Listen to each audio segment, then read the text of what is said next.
What's up, guys? Today, like you could see from the title, I wanted to see what's inside a hard drive. So I've already opened it up off camera, but I wanted to make it on camera, so I just have two bolts to unscrew. You guys would normally have 1, 2, 3, 4, 5, 6, 7 bolts, and don't forget there's one under the sticker. Don't bend this lid if you want to reuse the hard drive. Anyways, let's get into it.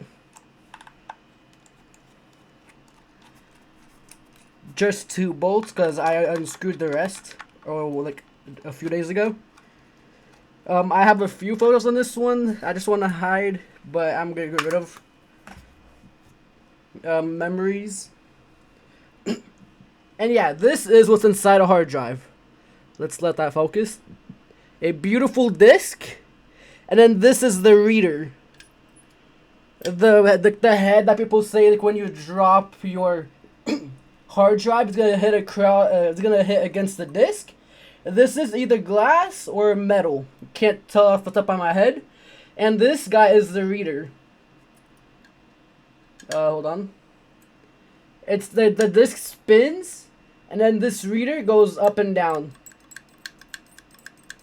Basically, it's like your regular CD reader, but instead it's with with this reader stick head. And this is gonna be like the internals of the hard drive. It's basically just that. And then on the back, it's the actual PCB. And then you got your average hardware connectors. You got your power connector, your data.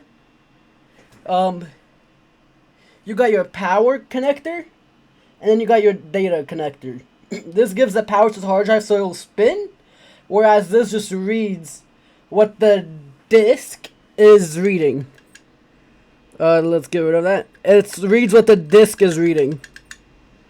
And when it spins, it reads by this head.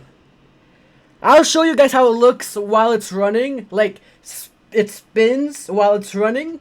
I'll show you guys in tomorrow's video. Like and subscribe for more videos like this one, guys, because this was cool.